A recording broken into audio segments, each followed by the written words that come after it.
கிறிஸ்துவுக்குள் பிரியமானவர்களே, உங்கள் யாவருக்கும் மீட்பெரும் இரட்சகருமாகிய இயேசு கிறிஸ்துவின் இனிதான நாமத்தினாலே என் அன்பின் வாழ்த்துக்களை தெரிவித்துக் கொள்ளுகிறேன். மீண்டும் ஒரு விசை சமயத்திற்கேற்ற வார்த்தை என்கிற இந்த நிகழ்ச்சியின் மூலமாக கர்த்தருடைய வார்த்தைகளை உங்கள் மத்தியிலே பகிர்ந்து கொள்வதில் மிகுந்த சந்தோஷப்படுகிறேன். இந்த நாள் ஆசீர்வாதமாய் இருக்கும்படி உங்களை மனதார வாழ்த்துகிறேன். இந்த நாளில் கர்த்தர் மகிமைப்படுவாராக. இந்த நாளிலும் கூட உங்களுக்காக ஒரு வசனத்தை வாசித்து உங்களுக்காக ஜெபிக்க விரும்புகிறேன். அப்போஸ்தலர் நடபடிகள் 18ஆம் அதிகாரம் 10வது வாக்கியத்தை வாசிப்போம். நான் உன்னுடனே கூட இருக்கிறேன், உனக்கு தீங்கு செய்யும்படி ஒருவனும் உன்மேல் கை போடுவதில்லை, இந்த பட்டணத்தில் எனக்கு அநேக ஜனங்கள் உண்டு என்றார். கர்த்தருக்கு ஸ்தோத்திரம். என் அன்பான தேவனுடைய பிள்ளைகளே, சமயத்திற்கேற்ற வார்த்தை என்கிற இந்த நிகழ்ச்சியிலே ஸ்தோத்திரம், கை போடுவதில்லை என்கிற தலைப்பிலே கர்த்தருடைய வார்த்தைகளை நாம் சிந்திக்க போகிறோம். அப்போஸ்தலனாகிய பவுலை பார்த்து ஆண்டவர் சொல்லுகிறார், நீ பயப்படாதே, நான் உன்னுடனே கூட இருக்கிறேன், உனக்கு தீங்கு செய்யும்படி ஒருவனும் உன்மேல் கை போடுவதில்லை என்று ஆண்டவர் வாக்கு பண்ணுகிறார். அப்போஸ்தலனாகிய பவுல் கர்த்தருடைய ஊழியத்தை செய்து வந்த நாட்களிலே அநேக பட்டணங்களிலே ஊழியம் செய்ய வேண்டிய ஒரு சூழ்நிலை உண்டாயிற்று. அவருக்கு அநேக பாடுகள் வந்தது, மரணத்திற்கு ஏதுவான தீமைகள் வந்தது, நெருக்கடிகள் வந்தது. அநேகர் அவரை கொல்ல பார்த்தார்கள், அநேகர் அவர் மீது கை போட பார்த்தார்கள். ஆனால் ஆண்டவர் கூட இருந்ததனாலே ஸ்தோத்திரம், பவுலின் மேல் ஒருவனும் கை போடவில்லை என்று வேதத்தில் வாசிக்கிறோம். என் அன்பான தேவனுடைய பிள்ளைகளே, சில நேரங்களிலே நமக்கு விரோதமா, நம்முடைய குடும்பத்திற்கு விரோதமா, நம்முடைய பிள்ளைகளுக்கு விரோதமா, நம்முடைய வேலைகளுக்கு விரோதமா, நம்முடைய ஊழியங்களுக்கு விரோதமா ஒரு சில மனிதர்கள் எழும்புகிற பொழுது, சில மந்திரவாதங்கள் எழும்புகிற பொழுது, சில பிள்ளை சூனியங்கள் எழும்புகிற பொழுது நாம் நினைக்கிறோம் அவர்கள் ஜெயித்து விடுவார்கள் என்று. நண்பர்கள் ஜெயித்து விடுவார்கள், சொந்த பந்தங்கள் ஜெயித்து விடுவார்கள், சமுதாயத்தில் இருக்கிறவங்க ஜெயித்து விடுவார்கள், என்னோடு வேலை செய்கிறவர்கள் என்னை ஜெயித்து விடுவார்கள், என் மேல் கை போட பார்க்கிறார்கள், என் குடும்பத்தை நசுக்க பார்க்கிறார்கள், என்னை ஒடுக்க பார்க்கிறார்கள் என்று சொல்லி நாம் சில நேரங்களிலே நினைத்துக் கொள்ளுகிறோம் அவர்கள் சீக்கிரத்திலே என் மேல் கை போடுவார்கள் என்று. என் அன்பான தேவனுடைய பிள்ளைகளை, இந்த பகல் வேளை ஆண்டவர் தெளிவாக உங்களுக்கு சொல்லிக் கொடுக்கிற ஒரு காரியம், உங்களோடு இருக்கிற கரம் சர்வ வல்லவருடைய கரமாய் இருக்கிறபடியால், வானத்தை பூமி படைத்தவருடைய கரம் உங்களோடு இருக்கிறபடியால் மனிதனுடைய கரம் ஒருபோதும் உங்கள் மேல் கை போடவே முடியாது. உங்களுக்கு தீங்கு செய்யும்படி, உங்களுக்கு தீமை செய்யும்படி, உங்களை இல்பொருள் ஆக்கும்படி ஒருபோதும் மனிதன் உங்கள் மேல் கை போடவே முடியாது. ஒன்றுக்கும் நீங்கள் கவலைப்பட வேண்டாம், உங்களையும் உங்கள் குடும்பத்தையும் நான் தீமைக்கு ஒப்புக் கொடுப்பதில்லை என்று ஆண்டவர் வாக்கு பண்ணுகிறார். கர்த்தருக்கு ஸ்தோத்திரம். பாருங்கள், சில நேரங்களிலே மனிதர்கள் கூட அப்படிதான் நினைக்கிறாங்க. நாம் நினைக்கிறது என்ன, நம்முடைய சத்துருக்களும் சில நேரங்களில் நினைக்கிறாங்க, நான் நினைத்தால் இந்த குடும்பத்தை ஒன்றுமில்லாமல் செய்து விடுவேன், நான் நினைத்தால் இந்த சகோதரனை இந்த சகோதரியை ஒன்றுமில்லாமல் செய்து விடுவேன், என்னுடைய பணத்திற்கு முன்னாடி, என்னுடைய பொருளாதாரத்திற்கு முன்னாடி, என்னுடைய அரசியல் செல்வாக்குக்கு முன்னாடி, என்னுடைய படிப்புக்கு முன்னாடி, என்னுடைய வசதி வாய்ப்புகளுக்கு முன்னாடி இந்த குடும்பங்கள் எல்லாம் ஒன்றுமே கிடையாது, இந்த சகோதரன் இந்த சகோதரி ஒன்றுமே கிடையாது, நான் நினைத்தால் இந்த ஊழியம் இருக்காது, நான் நினைத்தால் இந்த சபை இருக்காது, நான் நினைத்தால் இந்த குடும்பம் இருக்காது, நான் நினைத்தால் இந்த சகோதரன் இருக்க மாட்டேன் என்று சொல்லி சர்வ சாதாரணமாக ரட்சிக்கப்பட்ட தேவனுடைய பிள்ளைகளுக்கு விரோதமா இந்த தேசத்தில், இந்த சமுதாயத்தில் சில பிள்ளைகள் பேசுகிறத நம்ம கேள்விப்படுகிறோம். இப்படிதான் பரிசுத்த வேதத்தில் ஒரு மனிதன் பேசினான். அவனுடைய பெயர் ஆமான்.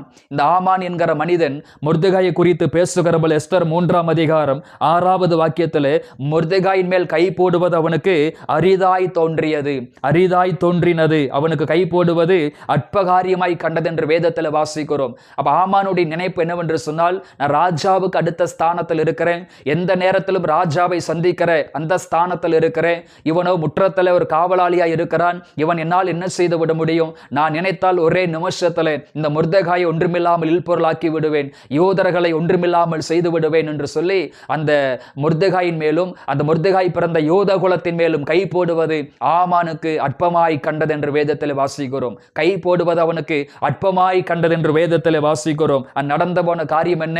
ஸ்தோத்திரம், அவன் நினைத்தான் அற்பமாய் கண்டான் என்று வேதத்தில் வாசிக்கிறோம். ஆனால் நடந்த காரியம், அவன் ஸ்தோத்திரம் மொர்தெகாய்க்கு முன்பதாக தாழ்ந்து போனான் என்று வேதத்தில் வாசிக்கிறோம். அன்பான தேவனுடைய பிள்ளைகளே, நீங்க சர்வ வல்லவராலே ரட்சிக்கப்பட்டிருக்கிறீர்கள், சர்வ வல்லவராலே அபிஷேகம் பண்ணப்பட்டிருக்கிறீர்கள்.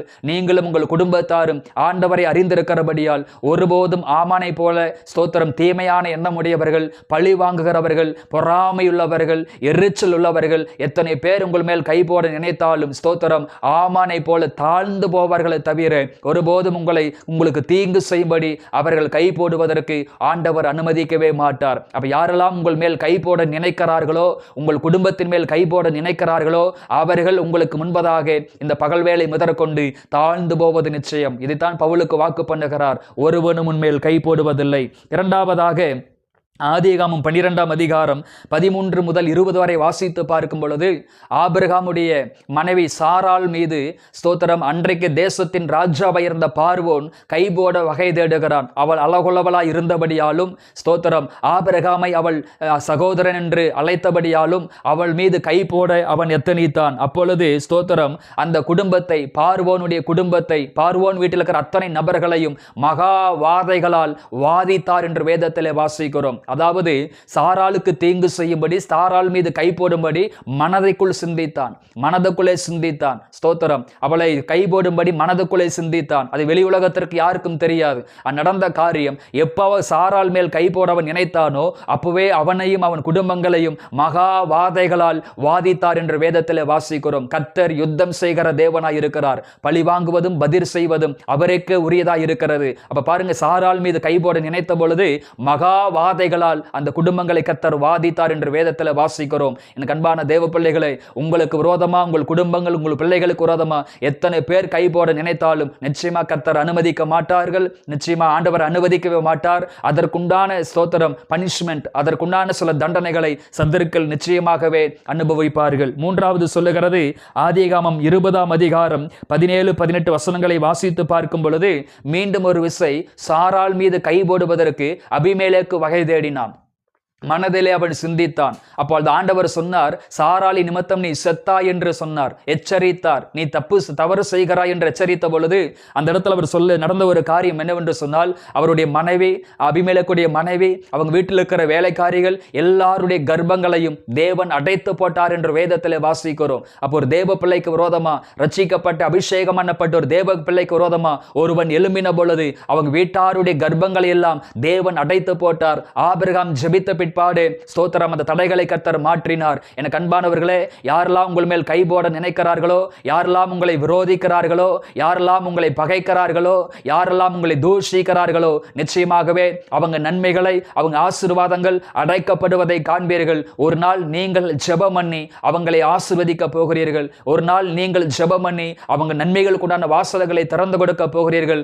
சத்துருக்களுக்கே உங்களை தெய்வம் ஆசீர்வாதமாக மாற்றி கொடுப்பார். அதனால் ஆண்டவர் சொல்லுகிறார், பயப்படாதே, நான் உன்னுடனே இருக்கிறேன், உனக்கு தீங்கு செய்யும்படி ஒருவனும் கை போடுவதில்லை. எனக்கு அன்பானவர்களே, இந்த வார்த்தைகளின் அடிப்படையிலே இந்த நாளிலே ஆண்டவர் உங்களை ஆசீர்வதிப்பாராக என்று நான் மனதார வாழ்த்துகிறேன். தொடர்ந்து ஜெபத்திலே முன்னேறி செல்லுங்கள். கர்த்தர் உங்களை ஆசீர்வதிப்பாராக. God bless you.